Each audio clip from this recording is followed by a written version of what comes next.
والعاقبة للمتقين والصلاة والسلام على سيد الأنبياء والمرسلين وعلى آله وأصحابه وأهل بيته وأولياء أمته أجمعين. أما بعد فأعوذ بالله من الشيطان الرجيم. بسم الله الرحمن الرحيم. لقد رضي الله عن المؤمنين إذ يبايعونك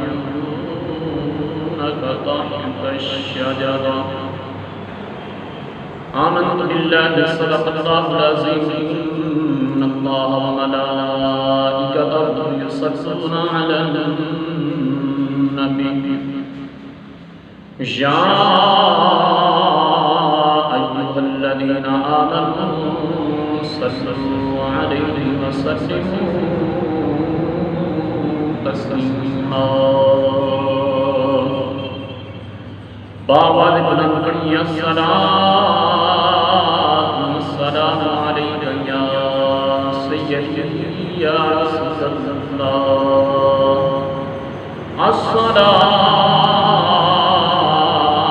السلام علیک یا سیدی یا حبیب اللہ. وعلى آلك وأصحابك يا سيدي يا محمد رسول الله. صلى الله عليه وآله وسلم.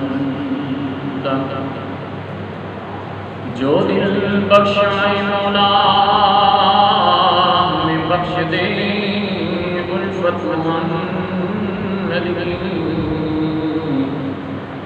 جو آنکھیں ہیں تو دکھلا دے ہمیں تربت محمد کی.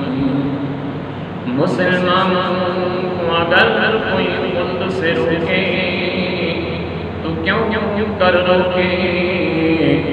وہ جنت ہے محمد کی تو یہ امت بھی ہے محمد کی. مجھے کب فکر رکھوں کا مجھے کیا کام تھا سجد سے. کسی نقشے پاک کی تلاش کی جو جھکا رہا ہمیں نماز میں. ندا کے آئے بے قدر تیرے وہ بھی سجدے ادا ہوئے جو قضا ہوئے نماز میں. یا صاحب الجمال یا سید البشر من وجهك الغني نحمد برب التمام لا يمكن الثناء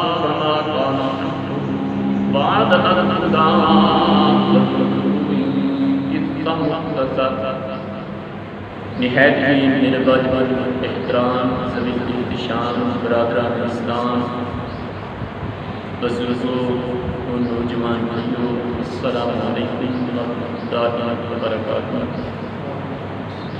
آج کی ببرکت محترم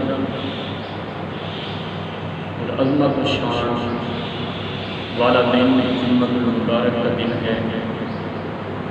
اور آج کے جمعۃ المبارک کے اس سبق کے خطے کے اندر جو آیات مقدسہ کچھ حصہ تلاوت کرنے کا شرف حاصل کیا ہے، اللہ تعالیٰ نے اس آیات مقدسہ میں بیعت رضوان کا ذکر فرمایا ہے. دعا فرمائیے اللہ رب العزت ہمیں امیر المومنین سیدنا عثمان غنی رضی اللہ عنہ کی عظمت و شان سننے سنانے کے عمل عطا فرمائے۔ اس لیے کہ پیارے عثمان غنی ذوالنورین کا یوم وصال، یوم شہادت اسی ماہ مکرم میں ہے، تو آج ہی آپ کی عظمت و شان مجھ جیسا طالب علم پوری زندگی بھی بیان کرتا رہے تو تمام حقوق ادا نہیں ہو سکتی۔ الغرب اللہ کی عطا کردہ توفیق سے آج ہم دماد رسول حضرت سیدنا عثمان بن عفان رضی اللہ عنہ کی عظمت و شان بیان کریں گے۔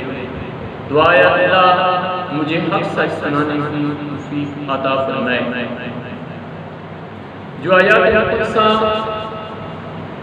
آج کی جمعۃ المبارک پر موضوع سخن بنائی ہے، یہ آیات مبارکہ بیت رضوان کے نام سے مشہور ہے۔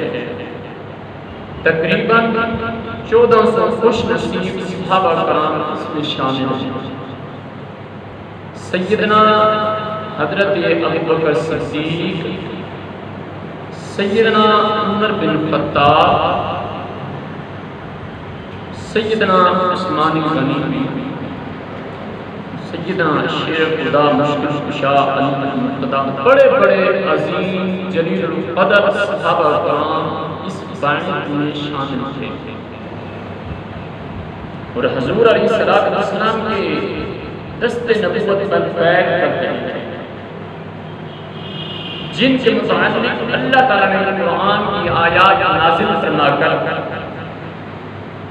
اللہ نے اعلان کر دیا کہ میں اپنے محبوب کے ان غلاموں سے راضی ہوں اور یہ مجھ سے راضی ہیں۔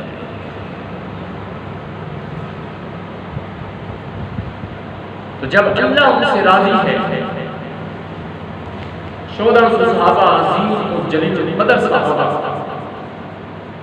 جن کے رب ہونے کی راضی ہونے پر قرآن کا وحی دے رہا ہے، جن کے ایمان والے ہونے پر قرآن گواہی دے رہا ہے، اگر خلق خدا ان پر ناراض ہوتی ہے ہوتی رہے، رب کو ان کے اوپر راضی ہونے کا اعلان اور ان کے پختہ کامل ایمان والا ہونے کا اعلان قرآن پاک سے گواہیاں دے رہا ہے، تو اگر یہ خلق خدا میں سے کوئی بندہ صحابہ کرام سے بغض اور عداوت اور دشمنی رکھ کر ان سے ناراض ہوتا ہے تو ہوتا رہے، بلکہ جہنم میں جائے، رب جو ان پر راضی ہے اور حضور کے غلام رب سے راضی ہے۔ تو دوستو، جن سے اللہ راضی ہو جائے انہیں اور کیا چاہیے؟ اللہ جن سے راضی ہو جائے اور کیا چاہیے؟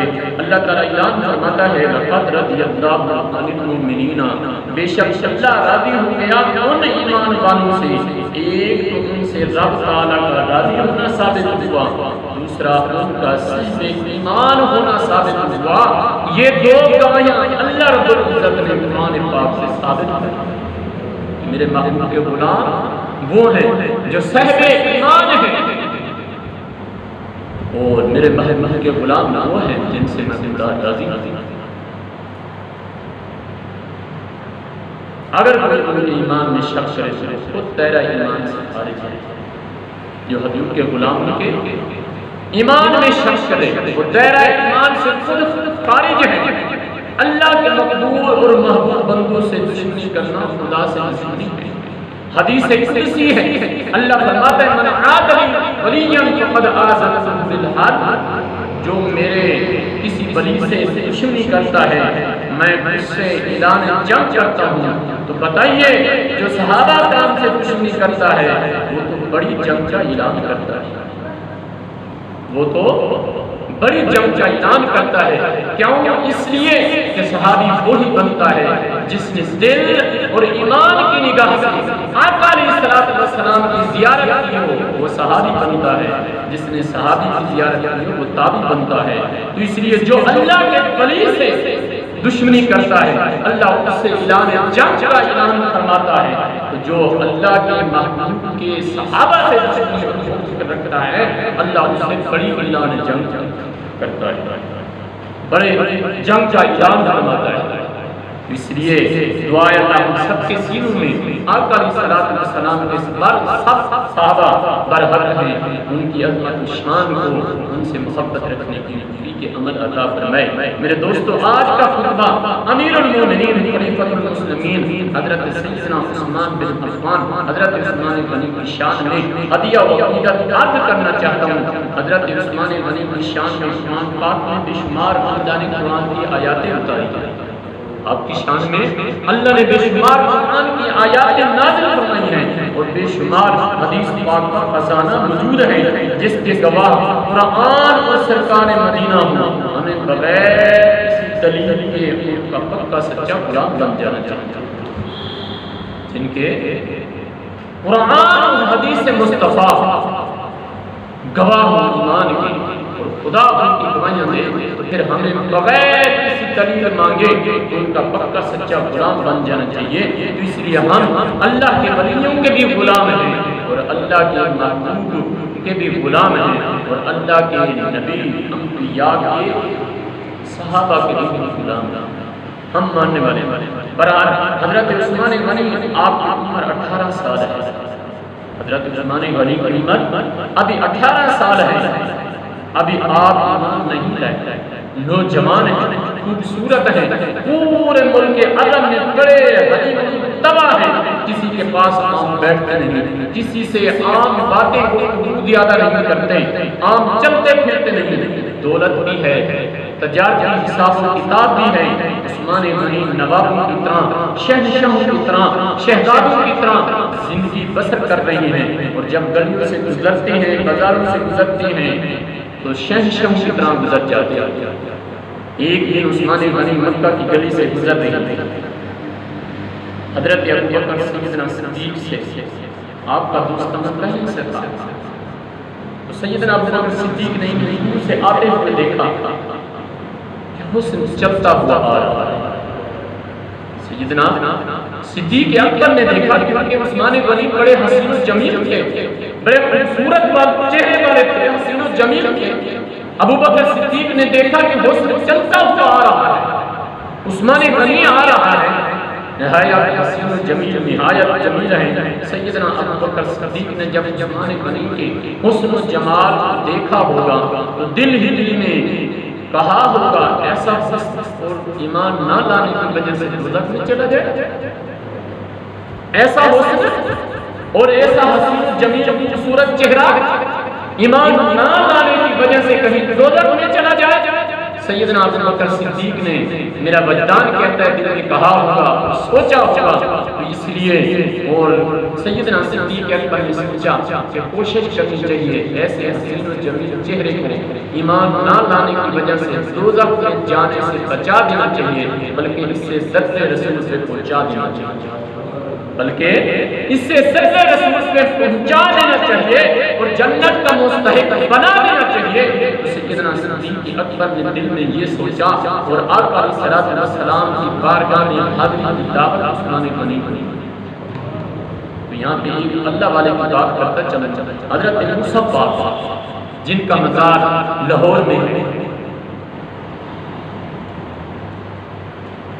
اور آپ ہر پر کام کرتے تھے، دو عورتیں آ گئی، ہندو عورتیں، ایک اس کی بیٹی اور ایک ماں آ گئی، دونوں ماں بیٹی حسین و جمیل ہیں، دونوں حضرت موسیٰ پاک کے پاس آ گئی، کہنے لگی اللہ کے ولی کے پاس بابا جی چرچے کا تکلا سیدھا کرنے لگے۔ پاک ہر پر کام کرتے تھے یہ بزرگ، یہ اللہ والا، کہا کہ یہ چرخے کا جو تکلا ہے مجھے سیدھا کر دیا۔ آپ موسیٰ پاک دونوں حسین و جمیل عورتوں کی طرف دیکھنا شروع کر دیا، بڑی دیر تک دیکھتے رہے۔